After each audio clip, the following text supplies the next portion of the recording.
কিভাবে গান বাজে। তো যে কোনো গান সারেগামার মধ্য দিয়েই কিন্তু যে কোনো গানগুলো হয়। আমাদের এখানে যে সারেগামাটা আছে, তো আমি একটা গানকে এখানে আপনাদের এই সারেগামার উপর ভেঙে ভেঙে দেখাবো।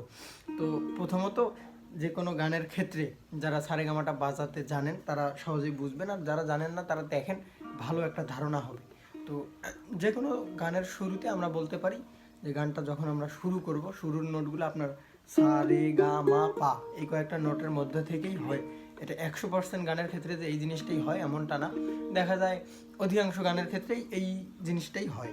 এখন ধরেন যে কি, যে কোনো একটা গান, আমি যদি আজকে একটা গানকে উদাহরণ হিসেবে ধরি, আমরা ধরতে পারি ওই যে তুমি এমন করে ছেড়ে যাইবারে বন্ধু আগে জানি না। দেখেন এই গানটার শুরু হচ্ছে তুমি, এই যে এখানে আর একটা সব থেকে গুরুত্বপূর্ণ বিষয়, গানের কথা এবং গানের সুর দুইটা কিন্তু আলাদা জিনিস। আমরা এখানে যেটা বাজাই সেটা হচ্ছে গানটার সুর। কেমন দেখেন, আমরা এখানে বাজাবো কি, এটা কিন্তু গানটার সুর। এখন গানটার কথা কি ছিল, তুমি এমন করে ছেড়ে যাইবা।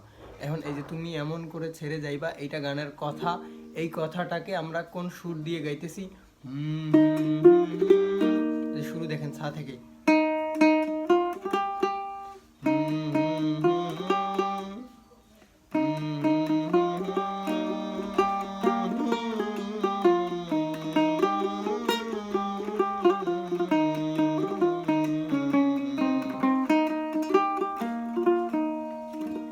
এখানে গানের কথার সাথে কোনো সাথ নাই, আপনার কোনো মিল নেই। এক কথায় আপনাকে খুঁজতে হলে গানটার যে সুরটা আছে সেটা ধরেই খুঁজতে হবে। তারপর আমরা ধরতে পারি কি, একটা গান যখন আস্তে আস্তে চিল্লানোর দিকে যায়, ওই আমি এই দেখিলাম, এইটা গানে বেশি চিল্লানো নাই। অনেক গানে দেখবেন এর থেকেও বেশি চিল্লানো হয়। যখন চিল্লানোর দিকে যায় তখন আপনার পা থেকে, বিশেষ করে যে পা থেকে শুরু করে আস্তে আস্তে উপরের দিকে যায়, ওই আমি এই দেখিলাম